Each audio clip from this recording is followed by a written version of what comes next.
Hi everyone, it's me, Sandy Cruz of Sandy K Nutrition, Health and Lifestyle Queen.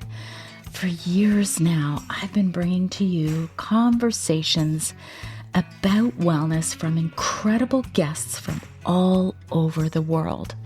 Discover a fresh take on healthy living for midlife and beyond, one that embraces balance and reason, without letting only science dictate every aspect of our wellness.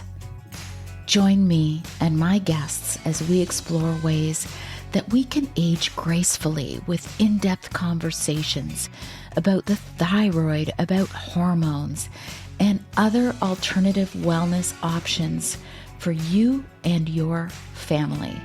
True wellness nurtures a healthy body, mind, spirit, and soul. And we cover all of these essential aspects to help you live a balanced, joyful life. Be sure to follow my show, rate it, review it, and share it. Always remember, my friends, balanced living works. Hi everyone, welcome to Sandy K Nutrition, Health and Lifestyle Queen. Today with me I have Dr. Amanda Hanson, otherwise known as Midlife Muse. And we're going to talk all about redefining womanhood, connection, and wholeness in midlife. And I think this is a very important conversation because I think that women around midlife, around menopause, are being called to really analyze what's working and what isn't in their lives as they undergo some pretty major physical changes. These physical changes call upon us to analyze everything, what we're putting in our body, who we're surrounding ourselves with. Are we really living out our truth as we move forward to the second phase of our lives? Who do we want to take with us? Who do we want to leave behind because it really doesn't support the person that we want to be? This is such an important conversation. I've written an entire article about this. Most of you know I'm also a writer. Join my Substack to have access to this. It is sandycruz.substack.com. I will also have Dr. Amanda Hanson's website in the description so that you can get in touch with her. She does all kinds of events to support women during, a phase in their lives that can really garner a lot of insecurity, being just unsure. And I think this whole part of our mental wellness, our spiritual, our soul wellness is important to our physical health. It's all interconnected. And I've been talking about this for almost 6 years because I don't believe that we can only look at one aspect of our wellness. Like, for example, what longevity supplements am I going to take to improve my health span? Like, quite frankly, who gives a shit? As long as we are balanced in all areas, that's what contributes to our longevity and our health span. It's not just about these supplements that, all these biohackers are trying to sell you with their code. That's not what it's about. And we must learn discernment and resonance on what is applicable to our own physiology.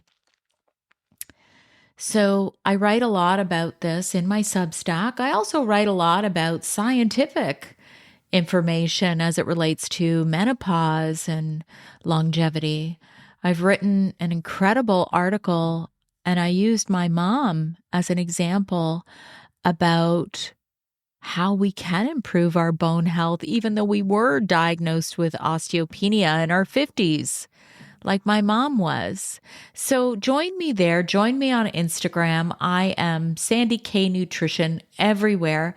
And please, please, please, if you do one thing after listening to this podcast, please share it with a friend to help inspire that friend to make the changes that will help improve aspects to her world as she ages.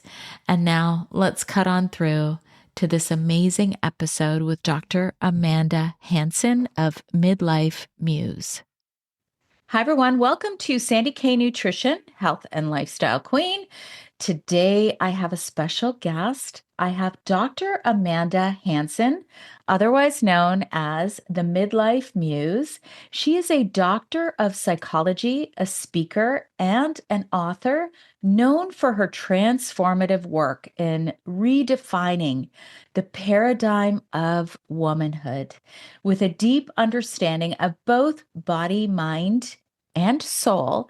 Dr. Amanda views female psychology and physiology as an interconnected, harmonious system, one where true wellness cannot exist unless both elements are nurtured. She believes that the physical and emotional disruptors of modern society can often throw this delicate system out of balance.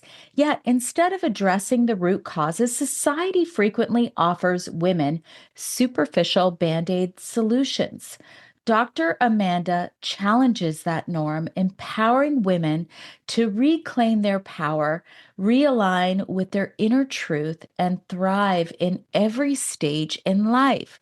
And today's a really important discussion because most of you who have been listening to my podcast for all these years know that I believe that true wellness has to incorporate a healthy body, mind, spirit, soul.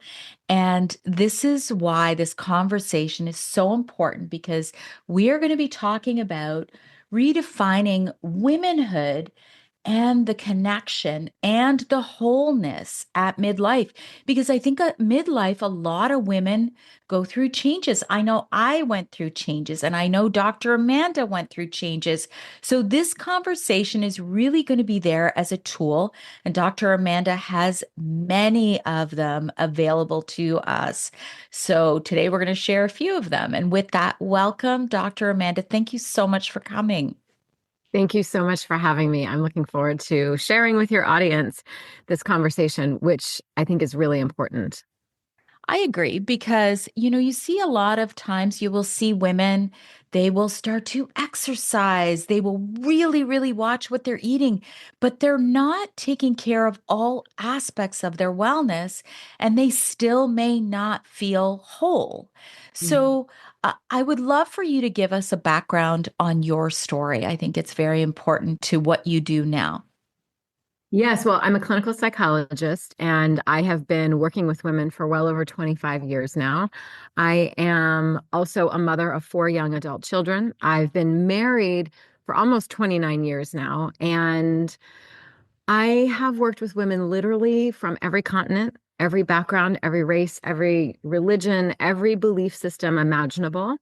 And the themes of what women go through on different journeys of their life are very similar. And what is offered as quote unquote solutions are also very similar and usually do not end up helping them create the life that they're dreaming of. So I would say that my story and my work is based on my own lived experience. I'd been working with women, and simultaneously, I started to feel in my own life a deep, profound ache. But I couldn't at that time identify what the ache was. Because when you looked at my life, I had every single thing on the patriarchal checklist checked off. I'd accomplished and done what everyone in the world had assured me would provide for the dream life. And there I was sitting in the midst of it, feeling profoundly out of place. Something was wrong. And I spent so many years gaslighting myself, thinking, stop. Like, what is wrong with you that you have all of this and you're still having some kind of ache for something unidentifiable. Just get up and move on with your life. Everybody has this ache. And I was finding that in my conversations with my friends, my mother-in-law, all of my clients, every woman had this unidentifiable ache. And when I really started to pursue what was that, I uncovered a gold mine in myself that transformed. I was filing for divorce and that transformed our marriage, transformed my parenting, took my business to a completely different place. And my work with women in the world is also very different than what I was offering before by the traditional clinical psychology practices, because I realized even everything I learned as how to be a psychologist, whether in grad school or in my years of training in the field, was still written and scripted by a patriarchal system, by a system written by men to serve men. There weren't women actually doing the work around what do women need in this world? And so that's where everything just changed for me. And I only teach what I embody. I only teach what I live.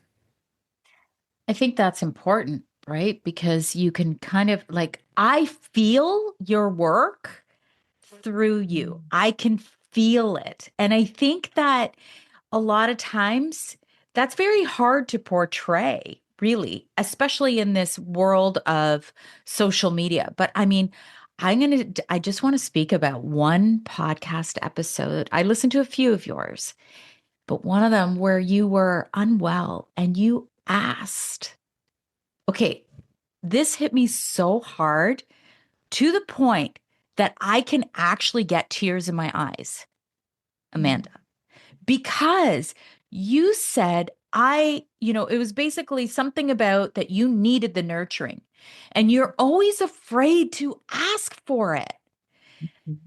And honestly, that hit me right here when I heard it because I have two jobs. I have Sandy K Nutrition. I started working with my husband's company. I have two adult children. One just moved back. I'm still cooking these meals because nutrition is so important for me. And then I'm like, damn it, I'm always afraid to ask for help. Like, where does all this come from? Because you talk about the patriarchy. And I think that maybe starting there makes a lot of sense to talk about what that means.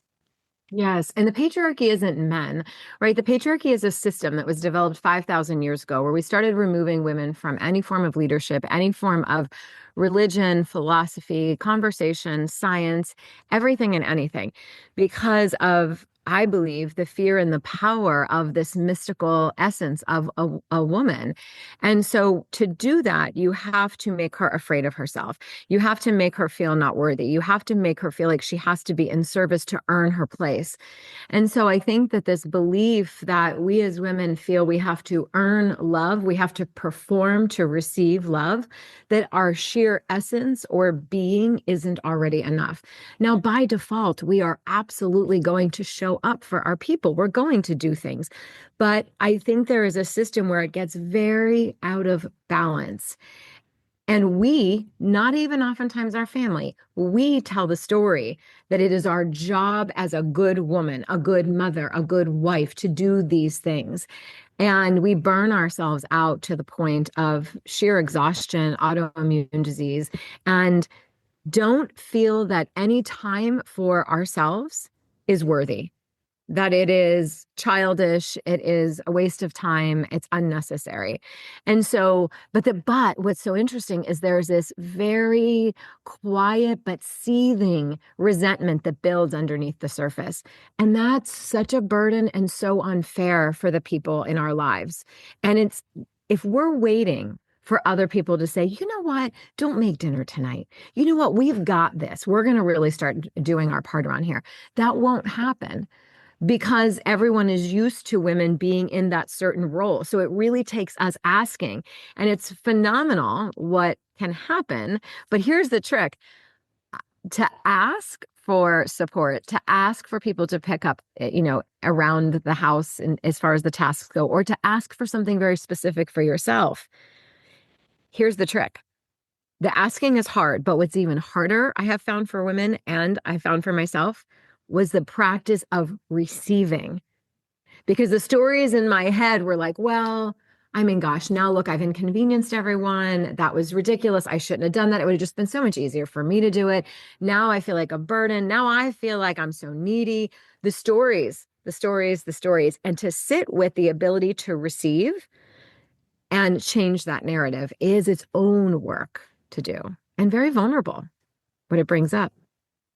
That's exactly it. What you just totally nailed it right there.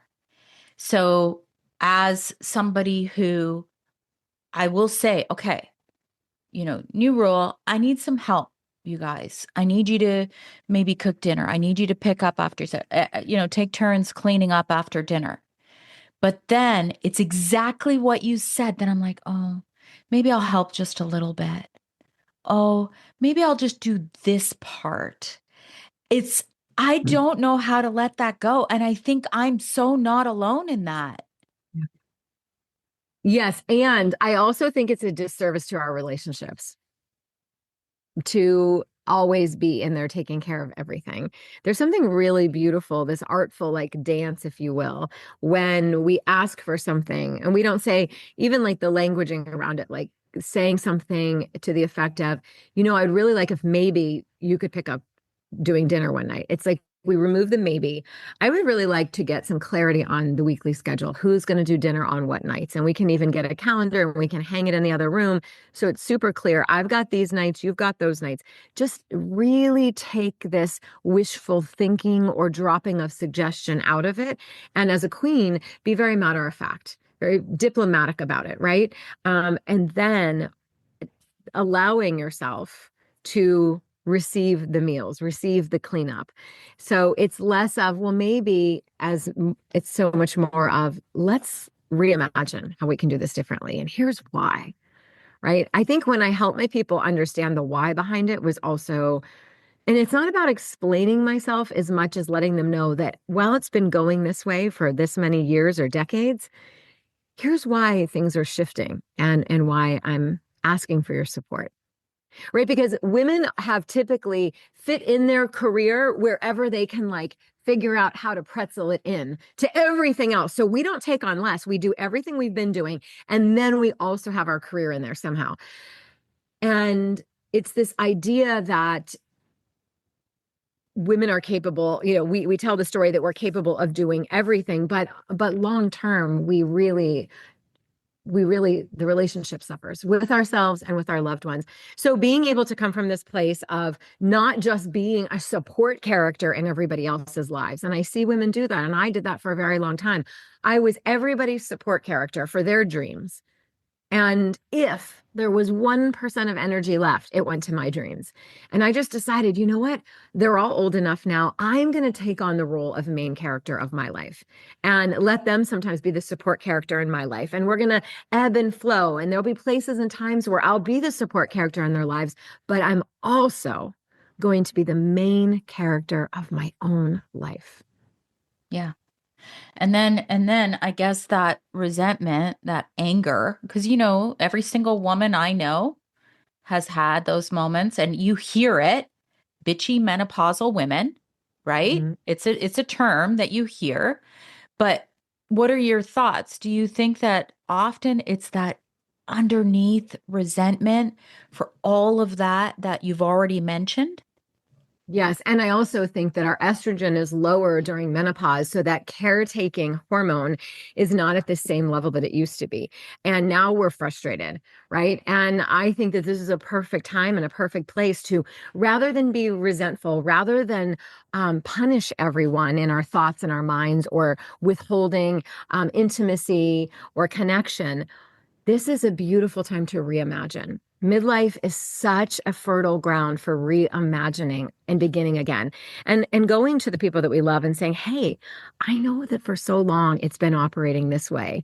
And I, like the trees outside and the flowers and all the animals and everything in Mother Nature, is constantly in evolution. So am I. And as I am evolving on this journey of being a woman, what worked for me 10, 20, 30 years ago I'm not available for now. It doesn't work for me in the same way. So that's why I want to reimagine a new way forward for the family, right? And that is our job to do that. Yeah, I don't know if you've ever read Carolyn Myths or Mice or whatever. She talks about sacred contracts and renegotiating contracts. I always picture that in my head, like how sometimes, with your mom, with your sister, with whoever, where you've taken certain things as this is just how it is in our relationship. And there's, I guess, a way that you can forge forward with the relationship, but renegotiate that sacred contract. Yes, and I've done that even with my mother, and we have the past 5 years have been so much more beautiful than they ever were before. And there was so much fear around, can I renegotiate this contract? Can I ask her for what I really need and how I really want to be in relation with her? And doing so brought us both higher and more connected to each other, and also helped her get connected in her own community and in her own ways for her own life. Yeah, I think I've personally definitely made changes in my life. It's been such a slow progression though, honestly. Like I kind of go, "Oh God, like, this started long time ago." But it's okay. It's constantly evolving and changing, and it's giving me more light within myself, I feel. Absolutely. And I know that we hear over and over again this bumper stick phrase of you have to take care of yourself and love yourself before you can take care of or love anybody else. But we don't actually understand what that looks like on a to day basis. And that's this work is how do we help a woman take a look at what that looks like, sounds like in her real lived life and relationships with her own body and with everyone she loves and her place of business. And that's the energy of the queen coming into this place of I now give from a place of overflow, where before I gave from a really dry cup. Like we were scraping the bottom to see if there was anything left. And I was performing for everybody else to be happy and have their needs met. And now it's from a place of overflow and joy. And it just feels so much cleaner. The energy feels cleaner. The exchange feels more authentic. How how do you help women begin to be more connected with what their needs really are? Because honestly, in this space for this long, Dr. Amanda, I have seen, I'm sure you've seen it. You've seen wine o'clock and a lot of numbing with women who, instead of doing the work, because it gets harder at this time to wear that mask and do all the things. And so they will numb more than ever. How do you help women connect deeper to what really is meaningful within themselves? Yes. Well, first I want to say that numbing is they're quelling the ache. Right? That ache is there. And that's where they're trying to get that hit of dopamine. They want that moment of just feeling good. So it's either the endless shopping, the scrolling on social media, the Netflix binging, the alcohol, the food, the gossip, whatever it is. They're just wanting hits of dopamine because they haven't ever learned how to source from a deep well within themselves. So women who are not well are reaching for these hits just to get through the days or the evenings because they don't have any concept of how to even go, often not even the language of how to go to the well within them, because well-intended mothers, grandmothers did not teach them either. So where were we supposed to learn this? We've learned performative feminine, performative womanhood. We have not learned grounded, ancient feminine, internal leadership. We've not learned that. So my work is very deep and it takes them on a long journey. My mastermind clients in particular are on a very deep journey for 6 months with me. But before we can even get to what is it that you love, what lights you up, before any of that, we can't put a band-aid over an infected wound. We have to go down into the cancer and understand the cancer, and we have to take it out from the roots. So what does that mean? That means deconstructing the patriarchal narrative that you've been swimming in. So just like I always say, a fish doesn't even know it's in water. Most women come to me because there's an ache, but they don't even know what they're aching from. They don't even know what the source of it is. And when I help to start bring them from this more unconscious way of being in their lives and bring them into consciousness, and we begin by the deconstruction. So we spend one entire month, 5 days a week for an entire month, deconstructing the stories, the narratives, the beliefs that they've been living by as it relates to body, as it relates to health, as it relates to sex, as it relates to sensuality, as it relates to emotional intimacy, their relationships with their lovers, their partners, their parents, their children, their work as a woman who moves in the world. We uncover everything, because until you understand your operating baseline, your operating system, and you deconstruct yourself from that, anything else will be cheap lived. That's why so much self-development doesn't have long-term effects, because we're plastering positive thinking, keep going, don't give up on yourself, follow your dreams. My dreams? What are you talking about? I haven't even checked in with myself in 10, 15, 20, 30 years. So I do very deep work, because we go into the root and we rebuild the foundation so that when the first wind blows, the whole house doesn't come crashing down. Is this similar to shadow work or is it different? Well, the shadow work, there's a piece of shadow work that is in there. Oh, okay. We definitely look at the ways in which you keep repeating cycles in your life because you might be getting off on it. You might say verbally that you hate it and you wish it would change, but it's fulfilling a need, and that's why you keep repeating it. So we look at that aspect of shadow. That's a completely different element of the work. But I'm talking about the deconstruction of the life that you live in, right? And women are flabbergasted at the end of that month. They're flabbergasted of what I've helped them bring into consciousness at the base of how they'd been living. They were like, I would have never accessed that. I would have never known that that was part of how I was functioning and living and deciding from. So we have these really faulty belief systems that we're living our life based on, and we're scratching our head like, I wonder why my life doesn't feel more beautiful. I wonder why it doesn't feel fulfilling. But we never go to the beginning and deconstruct it all. That's amazing. I think that it's hard work to do that. And maybe that's why some women do. I don't know, as you know, the what did you say? Quelling. You used a term there. I Quelling liked the it. ache. Sorry? Quelling the ache. Yes. Mm. Because I think that what you speak of is very hard work. It is, but I will say this, we have a hell of a lot of fun. I'm very edgy. There is a lot of pleasure around every corner, and we go deep into the month of the sacred slut, the sacred whore. We spend an entire month looking at intimacy and pleasure and bringing it back online and to life. I think a big part of why women are so resentful is they're just not well fucked, right? They don't even know what they want. They don't even know how to ask for it. They're afraid of their own bodies. They're shut down. They're disassociated. So this work is imbued with endless pleasure.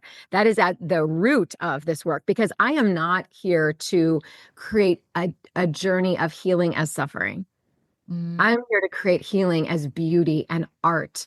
And it is exquisite. And that's why most women who come into my world never want to leave, because this is a very different kind of healing. And it's extremely sustainable because it's so damn fun. Oh, It's I it's like that. it's rooted in ancient feminine. And there's just a knowing in this work that feels resonant, like language they didn't even know they needed until they got here. And now they're like, oh my gosh, I never want to leave this place. So what I like too is okay, a lot of times people will look at patriarchy as a group of feminists who hate men. You've been married for 29 years. You obviously see women who are in various stages in their life where they may feel possibly that they want to divorce or whatever. So you help women in all different stages, and in the end it could even help their marriage, or you would hope that it would. Oh, yes, very much so. You know, I do think that's just a lack of understanding of what patriarchy is, when people say that, because I have met and know women who are more patriarchalized than men that I know. So patriarchy is a belief system that women are subservient and men are superior, and that the ultimate goal for a woman is to find a man, get herself hitched to him, and follow his way and his ideas for the rest of her life. And anything that she wants or thinks or believes is ridiculous, right? It's a system of oppression. It's a modern day form of slavery, if you will. Maybe not so modern day. It is a way of taking things from women, their voices, their bodies, their rights, their ability to earn equal. That's what the system is, right? And there are women who play that game and are so deeply entrenched in it that it's unbelievable. Even as it relates to women, how they feel about other women. And we do a lot of work around healing the sisterhood wound, because the level of fear and competition and jealousy between women is why I think we are so far behind, because we're too busy worrying about how we look and too busy worrying about who is doing it better than we are. And we're wasting our natural resources rather than coming alongside of one another, understanding that all tides rise all ships, right? And we are actually harming one another, because you can't speak ill of another woman and not have that also contaminate your soul and your spirit. So that's a whole nother piece of the work. But I am a huge proponent of men. And I'm married to a divine masculine man for almost 29 years now. I've raised three young adult men who are some of the most phenomenal humans I've ever met in my life. I have a phenomenal brother and stepdad and father-in-law and just beautiful, beautiful, sacred men in my life. And I have clients who come to me on the brink of divorce and it's over and they're done. And after this work and this journey, they realize how much they've played a part in the demise of the relationship and why they are so unsatisfied and why they are where they are now. Now, it is not always a guarantee, of course. Sometimes this work really shines the light on the fact that the couple has taken each other as far as they can. And there really is now a time where they're going to part. But more often than not, the women who come and work with me end up arriving to a place in their relationship that prior to this, they could have never even fathomed would have been possible. So I know the languaging. I understand the territory of men. I understand because in my relationship with my partner and with all of my sons from the time they were little, I was deeply, profoundly curious about the inner workings of men. And I studied them and I asked them questions and I understood what they were most afraid of and where they felt that had limitations. And so being able to communicate, to call the men in our lives to step more into their own divine masculine and their own powerful leadership is an art form. But when you step into it, oh my gosh, it can change the trajectory of the relationship forever. Now, most of the women, most of the people who listen to my podcast are women, but I think it's important for you to define, because I see a lot of that as well, is this term divine masculine. What does that mean? Divine masculine is male energy that is not, and you and I, Sandy, have divine masculine in us, or we might have wounded masculine. So it's like wounded and toxic, or it's beautiful and divine. So here would be an example. My husband is a very powerful man in the world. But he does not use his power over other people. That's toxic masculine. That's wounded masculine. Divine masculine inspires with his power. He takes it and he opens the cloak and shares. He inspires energetically. He inspires financially. He is a generator of ideas for more people. So he's not a hoarder coming from this place of myself, myself, myself. Also, in our home, as far as it relates to decisions that we make, there is not this idea of if he is going to bring all decisions and that is the final answer. He is able, because he's so deeply rooted in himself. Divine masculine are so deeply rooted in themselves. They don't have this ego. They don't have to prove or push or talk over or louder or condescend or make fun of or belittle.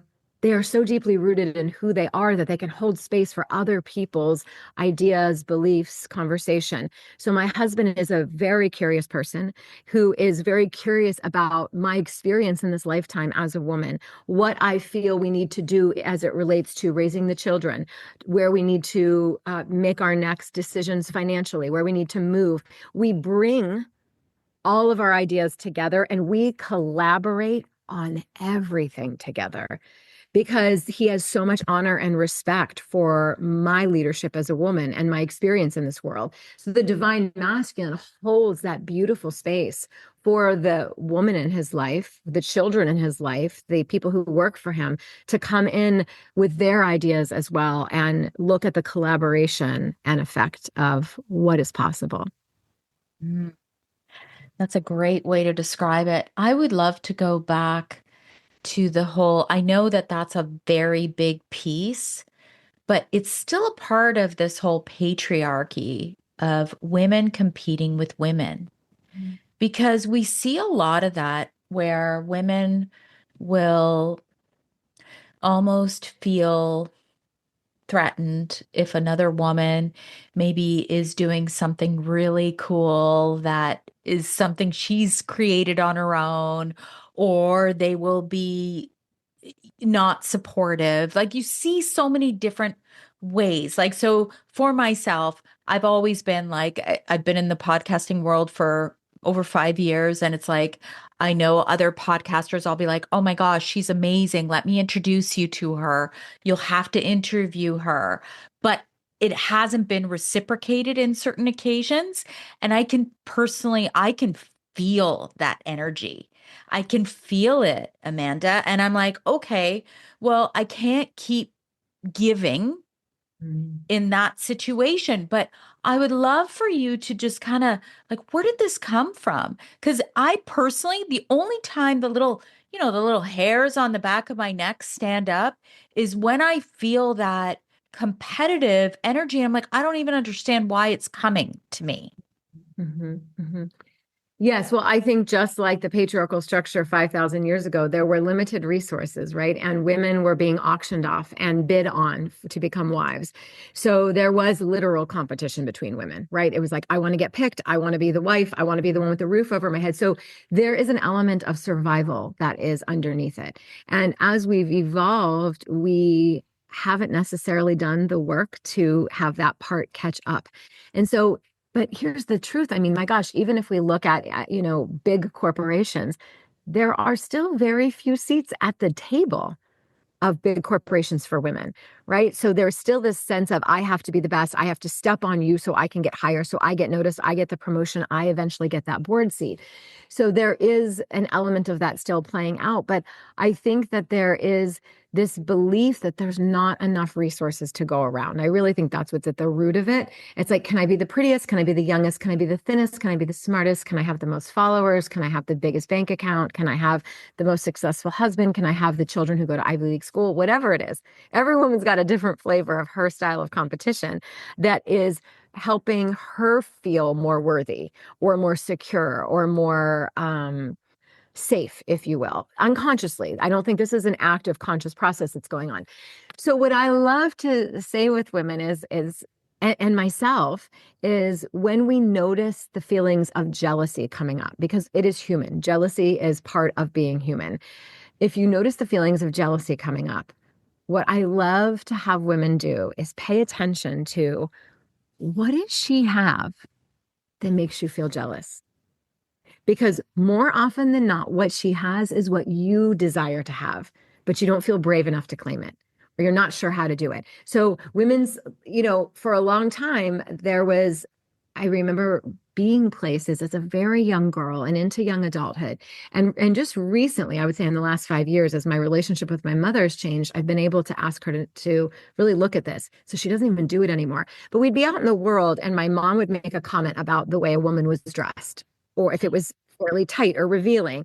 And I finally had this conversation with her about like, Mom, why does that activate you so much? Why do you feel so triggered by that? So what? That's her body. That's how she wants to express. Like, go on with your day.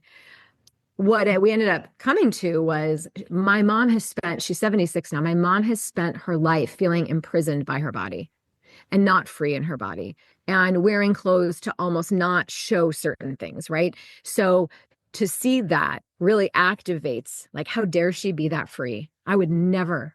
And this isn't even that conscious, right? It's not until we really go in there and we start tilling the soil do we understand what lives underneath it. It's like, how dare she be that free in her body? I am suffering. I am in misery. I hate my body. How dare she walk in the world like that? Cover that up. Doesn't she know? Didn't she get the memo that she's not allowed to love herself that much? Whatever it is, right? And so my mom has stopped making those comments because she realizes that that trigger is an activation and there's a portal deeper into herself if she's willing to sit with it. There's work there that needs to be tended to. And it is just incredible because then it's like, oh, okay, bring on the activations, bring on the triggers, bring on the jealousy, because every time, if you allow it, you can learn something beautiful about yourself, of what really was living underneath that trigger or that jealousy.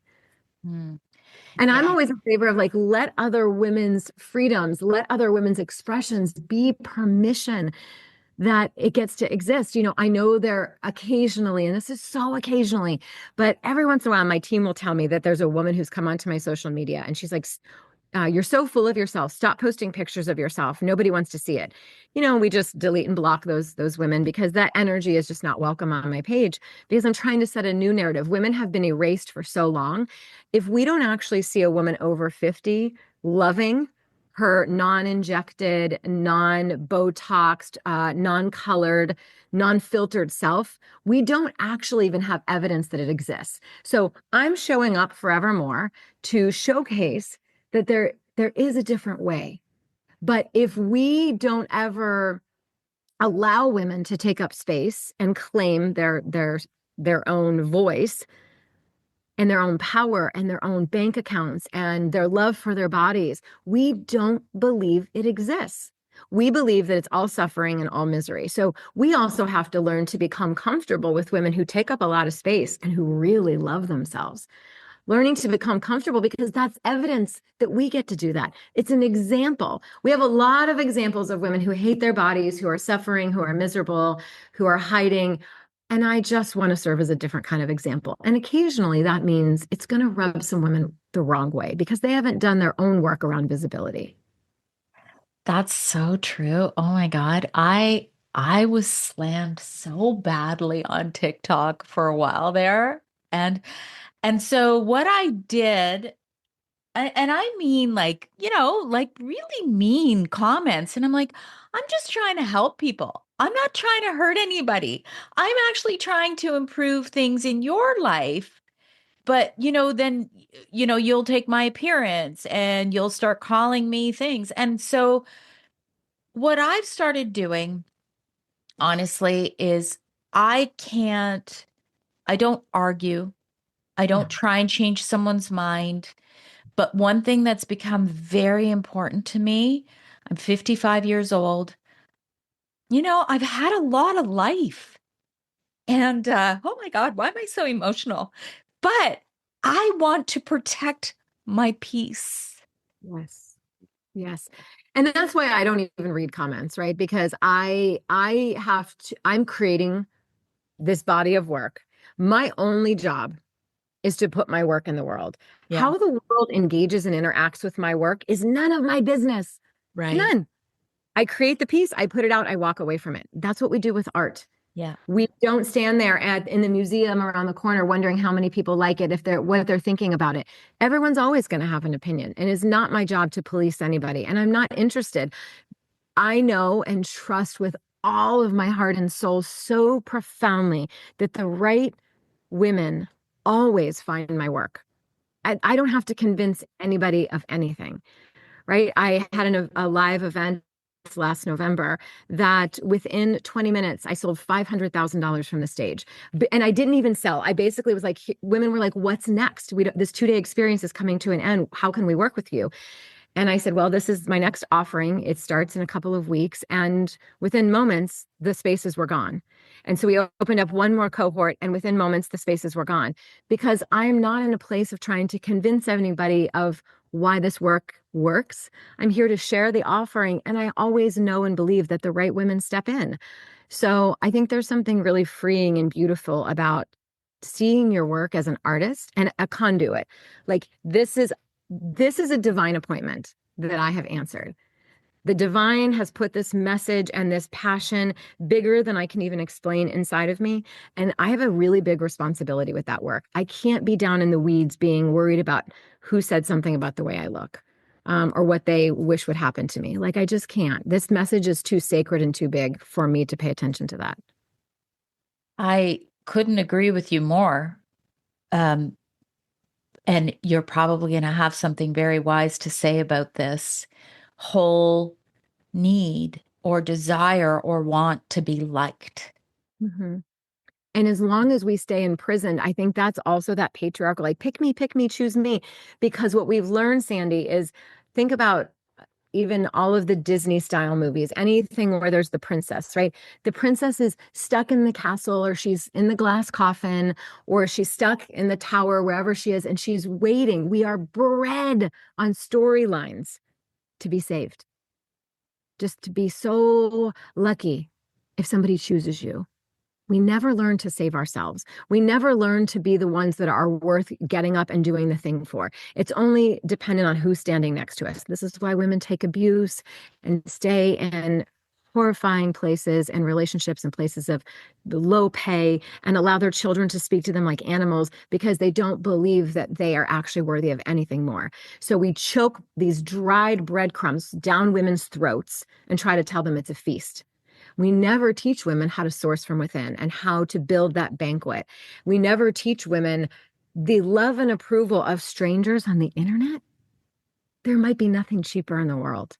Mm. I've got a handful of people. I've got one best girlfriend. I've got my partner. I've got my children, a couple of close family members. I've got about 10 people who really know me and love me. And I am so satiated. Those are the only ones that I care about in that way, in that level, right? I don't care about the people who are sitting in the basements of their mother's homes with no profile picture and what their thoughts are about me. I also don't care what I feel so sad for young women if they want to come on and make comments about older women doing this work online. Because they too are so patriarchalized that the only thing that they think that they could shred somebody with is an attack on their appearance. And I'm so, my appearance is like the least important, least interesting thing about me. So it's neither here nor there. Right. And so I love this quote by Georgia O'Keeffe, and I use it in my book in the opening of one of the chapters, where she says something to the effect of, I've decided it for myself that both criticism and flattery go down the same drain. And therefore, I am fully free because I don't rely on validation, exterior validation, and I don't rely on criticisms to change my power. Other people's opinions of me have never been any of my business, right? My business is my very close, intimate circle and this work that I'm doing in the world. And so I also don't pay attention to likes on Instagram or how many people forwarded something. It's like, great, you felt inspired. You want to share it? Fantastic. You don't, no problem. So I don't tie my worth to any of that.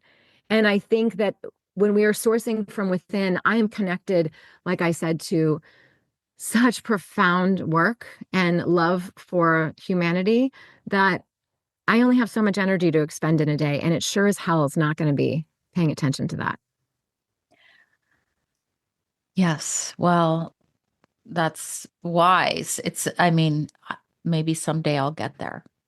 I don't feel I'm not there yet. Not that I place my worthiness on likes, but I do look and I do feel hurt when, others will say comments because and maybe that's another piece of this is that whole martyr side of it where I'm like, but I'm just trying to do good out there. Why are like and and so there's definitely parts I often wonder because I do so much work Amanda. Like, I do a lot of inner work, a lot of grounding. I am in nature every single day with my dog. I am fully entrenched in my family. I have a very small circle like you. I think I have, three best friends, like since childhood. Those are the only people I trust. But I'm like, how do I stop the rumination? I think I'm like, Pleasure. Get out of your head, get into your body. When you're here, that's that princess energy, right? This is the princess running the story. You want the queen to lead the story. You want that queen that is ancient and grounded in her knowing and her mission. You want her to be the one who leads you. So, and pleasure, pleasure, pleasure around every corner. How can you infuse your day, whether it's making your morning a beverage, to sitting down at your desk to work? How do you infuse your surroundings, your bed, your bathroom, your conversations? How do you just infuse it where it's like honey dripped pleasure everywhere? Be so busy being in pleasure in your life that is just inconsequential. I love that. I actually saw I think it was yesterday, I just saw a post about that, about just taking so much pleasure in loving that cup of coffee that you made, or going for, and I do. But, I honestly, I feel like the more that I fill space that really kind of lights me up, it dims the other stuff more. So, does that make sense to you? Oh, absolutely. Absolutely. So it's sourcing from within and filling.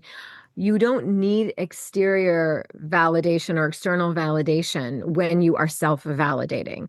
You don't need to feel worthy from someone else when you know you are born inherently worthy. So I don't need from the outside because I fill up from the inside. I think when we live a life dependent on other people's opinions, we really will miss the magic of the work we're doing. And I think you'd be also very pleasantly surprised. I watch women's businesses literally explode when we start working together because they are now in such an embodied place in their work that, and so much in filled with so much pleasure in doing so. And that effervescence is why people sign up. People don't, yes, my work is phenomenal. But the truth is, Sandy, people sign up because they want to be next to me. And I don't mean that there's no ego. This is about proximity. They want proximity to this kind of energy. They want proximity to this kind of self-love. They want proximity to this kind of wisdom. It's my energy that people say yes to. Most people who sign up for very, very expensive immersions with me, they're like, I don't even know exactly what we're going to do, and I don't even care. I just know that your vibe is what I want to be near. Because I've had experience in the world of working with other women or being around family members who it's very different energetically. And here I see something different or feel something different. So people more often than not don't buy the solution as much as they buy the person, the face, the energy. Oh, I agree with that. I actually have been doing a lot of work on frequencies and healing and vibration. And even now, like I'm wearing a frequency device that just helps me just to focus. There's like, I don't know if you've ever heard of, it's called Love Tuner, and it's the frequency of 528, which is the frequency of love. And it incorporates breath work. So I am so all in on what is this? It's not your appearance. It's not what I'm wearing. It's not, that I am really whatever fancy looking or anything like that. It's what am I giving off that you can't touch it, right? Yes, absolutely. So beautiful. Yeah, but that's I think what drew me to you in the first place, because I was drawn to your energy, and then when you speak, everything really resonates with me, and that I believe actually is something important about health overall. We hear a lot of these very big names in health and wellness, and they deem them experts, which is something I'm really moving away from, because nobody's an expert about you. It comes from inside, right? Yes.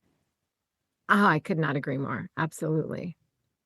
So this whole persona of this person's an expert in longevity and this person's an expert in hormones. And, you got to dig in on what you're the only expert. I don't know if you've ever seen that movie. It's called Inner Worlds Outer Worlds, I think it is.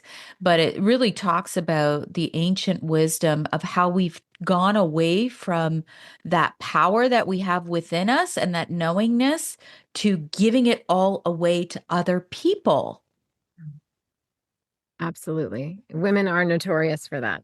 Yeah. And what you're doing is you're teaching to tap into what's inside of you. Yes, absolutely. And to learn to expand your capacity to trust yourself, right? Because when you are immersed in a world that gaslights women at large and tells rape victims that was not your experience, prove it, or is constantly having women prove that they're actually really in pain or that they're really feeling that symptom.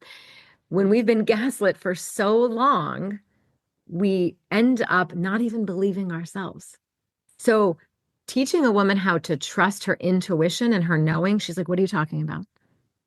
Where's that? How will I know? Because she's not been taught or raised in a world where her inner knowing was ever celebrated or something that was seen as a good thing. It's like, you don't know what you're talking about. Sit down. That's stupid. I was raised on a belief that I was stupid and I was too emotional and I made everything a bigger deal than it was. And then only later in life did I come to understand, like, wow, I I didn't make everything a bigger deal than it was. You all minimized the big deal that it was. You all played down like this life and this how miraculous this is that we're even here having this conversation right now. And I'm not going to let someone steal my magical way of experiencing the world because it's too uncomfortable for you. Mhm. But I was gaslit for a very long time, even into young adulthood, thinking I was too much and that the way I thought and the way I felt was too intense. And so I just tried to make it palatable for the world, all the while completely betraying myself and ended up getting an thyroid disease, the Hashimoto's, because I was not using my voice. I was not being true to who I was in the world. I was swallowing my truth because I thought people wouldn't be able to handle it. I had thyroid cancer at 41. I don't know if you know that. And I had a total thyroidectomy. And now I'm a 55-year-old woman going through menopause without the thyroid gland. So there's different challenges there hormonally. But it's interesting that you say that because, listen, I love my parents. My parents are very old school Croatian farmers. Okay. I come with a lot of baggage to my world, a lot of, generational trauma, a lot of that. And I remember as a child not being allowed to say no to my parents, right? And it wasn't like, they were abusive or they knew, like I certainly don't fault them. I have an amazing relationship. That's how they grew up, right? Yes. And Yes. so I had to change that story. And this is why, like, not speaking my truth, exactly what you're saying. And so I'm like, I was always like that little black sheep in the family, the little bit of a troublemaker, a little bit of a big mouth, a little bit of a, right? Yes. And those big mouths, those ones who always had the opinion or the final word, more often than not, those are the leaders. Like we're looking around thinking, I think there might be a better way to do this. What if we consider this? But yeah, and also as it comes to parents, it's never, ever, ever, in my opinion, about blaming. Of course, occasionally, let me back that up. It's still not about blaming, but I have worked with some women with some profound, profound childhood sexual trauma. And you better believe we're placing some blame on the people who did the things they did to these women. But in general speaking, I am not in favor of placing blame on parents, my parents, any of that. I am in favor of understanding what happened so that we can change the narrative. Like we have to understand what happened and in our own minds, imagine if we could have taken the brush and just brushed on the canvas a completely different way of being experienced as children, what would that have looked like? What would that have sounded like? And then when you have the template for that, I teach women how to divine mother themselves. So to take the energy of our own internal divine mother and mother the parts of ourselves that never actually got to have that experience, not from a place of our parents were wrong or bad, as much as it is they were often doing the very best they could with what they knew, but it doesn't mean that has to be the story we walk out, and certainly not if we are parents. And I'm sure I always think my children will go on to do better than I have done to them, and that is the hope and the plan, that every generation goes on to do a little bit more and a little bit better. I think that's very profound when you go back and you see all of that and you don't lay blame. You, okay, it's like you said, there's obviously extreme situations that you have worked with women with a lot of trauma. But even for myself, I've actually gone back. So I have my kids are adults. I've gone back to my son and because there were times where I was unwell. Um, I was not well physically and mentally, because if you know about thyroid, you know how that can affect your mental health.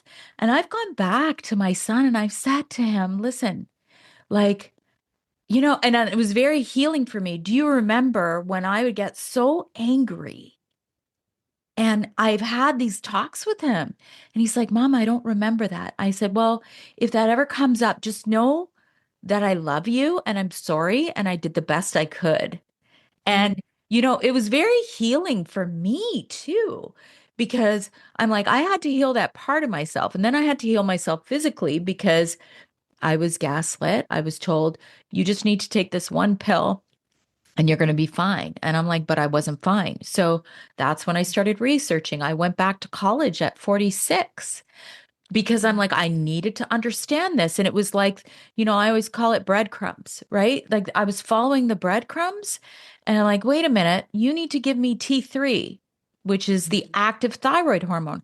I'm too much of a stressed out mess to be able to convert this synthroid T4 to T3. And he looked at me like I had, 10 eyes, but then he's like, okay, I'll do that for you. So it was like going to him to advocate for myself was like the first step to healing the physical self. Yes. So well bragged. So beautiful. So, yeah, I mean, I could talk to you forever. I think that there's so much healing that all women, if they tap into it, because, I know I wouldn't be here if it wasn't for the work that I did, but I also feel like it doesn't stop, right? Like we don't hit the summit and then go, okay, I'm all good and perfect now. No, and I think it's so beautiful. I think I am just dancing through this whole experience. And for me, I have this image. It's one big playground. I'm just an adult form and body now with more wisdom, but I'm still in this beautiful playground of what do I want to create next? Who do I want to become? What are my next moves, whether it's in business, in love, and um, friendships, travels, all of it. It's just, and there is no arrival. I have no concept or vision that I'm going to get to this place and arrive. To me, it would be like asking a tree to stop growing, right? I'm going to continually grow and evolve, I hope, until the very final breath that I take, because I'm a very curious person. And I think this world and humans are just phenomenal. And I can't get enough of it. So what is you often hear a lot of times people are like, "Oh God, I can't wait to stop working. I want to retire." I personally I feel like I'm just getting going. Like I'm 55 now and I'm like I'm still going and I'm building more and now my husband and I are working together and I'm like for the first time in 25 years of marriage, I feel like we're really really partnering together instead of him working on his thing over here and me working on mine. And I'm like, this is really like, it's like the fire in my belly is just getting bigger and I love it. And then I hear of other people saying, oh, I can't wait to stop working. I want to stop retiring. So I'm going to ask you, what are your next moves? I know that you're traveling and speaking and you've got a book that's just about to release or it has just released. It has released. It came out in April. Was it April now or May? Oh my gosh. It came out in March. Yes, it is available. It's called Muse, The Magnetism of Women Who Stop Abandoning Themselves. Amazing. Yeah. Amazing. Yeah, I mean, there's so much. I mean, the biggest thing I would say is I leave for Barcelona next Tuesday. My next live event, my first big live event for hundreds of women was in Phoenix, Arizona last November. I'm going to be in Barcelona, Spain, May 2nd and 3rd, where I'm hosting Magnetic again. And then I'm going to be back on the stage in December, the first weekend of December, back in Phoenix with Magnetic again, because of course, I've got all of my mastermind clients. I've got all of that work that I'm doing. But for me, it really is the biggest piece is about building the matriarchal stage. Yes. And you're doing an incredible job at that because you are inspiring so many women. I will say I'm going to keep sharing everything. I'm going to keep following.